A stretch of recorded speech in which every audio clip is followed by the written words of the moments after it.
నమస్తే, welcome to meta news. ఇక మ్యాటర్లోకి వస్తే గుడివాడలో వైసీపీ జెండా పీకేసే టైం వచ్చినట్టుగానే కనిపిస్తుంది. నియోజకవర్గంలో వైసీపీకి వరుసగా షాకులు తగులుతున్నాయి. గత ఎన్నికల వరకు కొడాలి నానికి సహకరించిన వైసీపీ నేతలంతా తాము ఎంత తప్పు చేశామో తెలుసుకుని ఇప్పుడు బయటకు వచ్చేస్తున్నారు.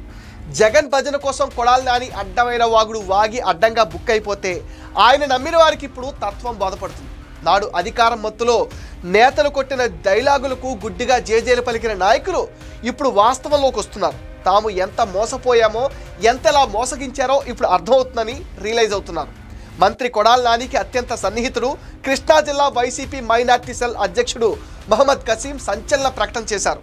కొడాలి నాని వైఖరితో విసిగిపోయామని, ఇక రాజకీయ సన్యాసం చేస్తున్నట్లుగా ప్రకటించారు. నానిని నమ్మి మోసపోయారని ఆవేదన వ్యక్తం చేశారు. కొడాలి నాని అసమర్థుడని, దశాబ్దాల పాటు గెలిపించిన గుడివాడ ప్రజల నమ్మకాన్ని వమ్ము చేసి కష్టకాలంలో వారిని వదిలేసి అజ్ఞాతంలోకి వెళ్లిన నమ్మక ద్రోహి అని ఆరోపించారు. ఎన్నికల తర్వాత మొత్తం పార్టీని గాలికి వదిలేశారని కొడాలి నాని వైఖరిని తూర్పాడారు మహమ్మద్ కసీం. కృష్ణా జిల్లాలో వరదలు ముంచెత్తినప్పుడు కనీసం బాధితులు పరామర్శించేందుకు కూడా కొడాలి నాని రాలేదని చెప్పుకొచ్చారు. గుడివాడ ఎమ్మెల్యే రాము పైన ఎన్నికల సమయంలో చేసిన వ్యాఖ్యలపైన క్షమాపణలు కోరుతున్నట్లుగా చెప్పారు మహమ్మద్ కసీం. మమ్మల్ని తప్పుద్రోవ పట్టించిన కొడాలి నాని ప్రస్తుతం ఎక్కడున్నాడో కూడా తెలియడం లేదని అన్నారు. ఇటీవల మండలి హనుమంతరావు సహా సుమారు 500 మంది వైసీపీ కార్యకర్తలు పార్టీకి రాజీనామా చేశారు. వీరిలో చాలామంది నానికి దగ్గరగా ఉన్న నేతలే. కానీ వైసీపీలోకి రాకముందే ఈ నేతలు పార్టీకి అండగా నిలిచారు. పార్టీ అభివృద్ధికి కష్టపడ్డారు. అయినా నాయకత్వం పట్ల నిరాశ పెరిగింది. తాము చేస్తున్న కృషికి గుర్తింపు లేకపోవటం, నియోజకవర్గంలో వైసీపీ పత్రం తేలిపోవడంతో వీరంతా వెనక్కి తగ్గారు. ప్రస్తుతం గుడివాడలో టీడీపీ ఎమ్మెల్యే వెనిగల రాము చేస్తున్న పనులు ప్రజల్లో మంచి పేరు తెచ్చుకుంటున్నాయి. స్థానిక సమస్యల పరిష్కారానికి రాము చేస్తున్న ప్రయత్నాలు హనుమంతరావును టీడీపీకి మరింత దగ్గర చేశాయి.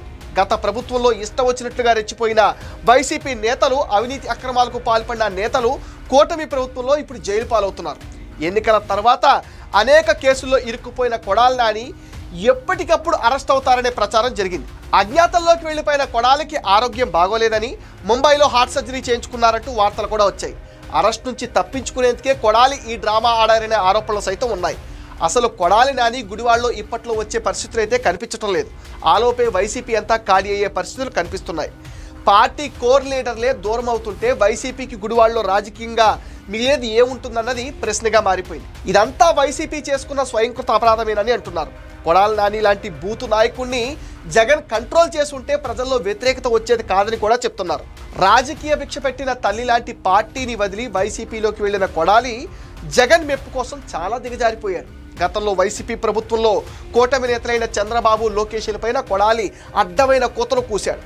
చంద్రబాబు, లోకేష్లను తిట్టినందుకే జగన్ ఆయనకు మంత్రి పదవి ఇచ్చాడన్నట్టుగా చెలరేగిపోయాడు.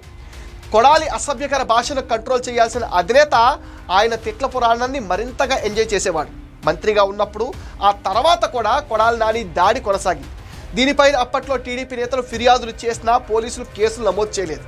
కానీ కూటమి ప్రభుత్వం అధికారంలోకి రావడంతో ఇప్పుడు కేసులు నమోదయ్యాయి. గుడివాడ నడి ఒడ్డున ఎన్నాళ్ళు అరాచకానికి అడ్డాగా మారిన కొడాలికి బొమ్మ కనిపించింది.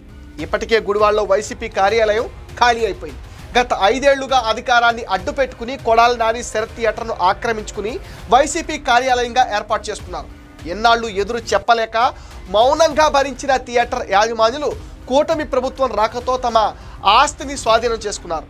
స్థానిక ఎమ్మెల్యే రాము, టీడీపీ నేత రావి వెంకటేశ్వరరావు థియేటర్ యాజమానికి అండగా నిలిచి కొడాలి నాని కబంధ హస్తాల నుంచి టాకీస్ నిప్పించారు. అంతేకాదు, గుడివాడలో పేద, మధ్యతరగతి వర్గాల ఆస్తులను కొడాలి నాని బ్యాచ్ విపరీతంగా కబ్జాలకు పాల్పడిందనే ఆరోపణలు ఉన్నాయి. బాధితులందరికీ న్యాయం చేసేలా కూటమి ప్రభుత్వం చర్యలు కూడా తీసుకుంటుంది. గుడివాడలో కొడాలి పీడ విరగడైపోయిందని ఇప్పుడు స్థానిక ప్రజలు భావిస్తున్నారు. ఇంతకాలం కొడాలిని గుడ్డిగా నమ్మి మోసపోయిన పలువురు నేతలు, కార్యకర్తలు ఆ పార్టీని వదిలేస్తుండడంతో వైసీపీ కల్లాస్ అవుతుంది. ఇది మెటా న్యూస్ అప్డేట్. ఈ వీడియో పైన మీ విలువైన ఒపీనియన్ కామెంట్ సెక్షన్లో పోస్ట్ చేయండి. మీరు ఇచ్చే కామెంట్స్తో మరిన్ని ఇంట్రెస్టింగ్ వీడియోస్ మీకు అందిస్తాం. బట్ మీరేం చేయాలో మీకు తెలుసుగా. ఈ వీడియోస్ని లైక్ చేయండి, షేర్ చేయండి, మెటా న్యూస్ని సపోర్ట్ చేయండి, సబ్స్క్రైబ్ చేయండి.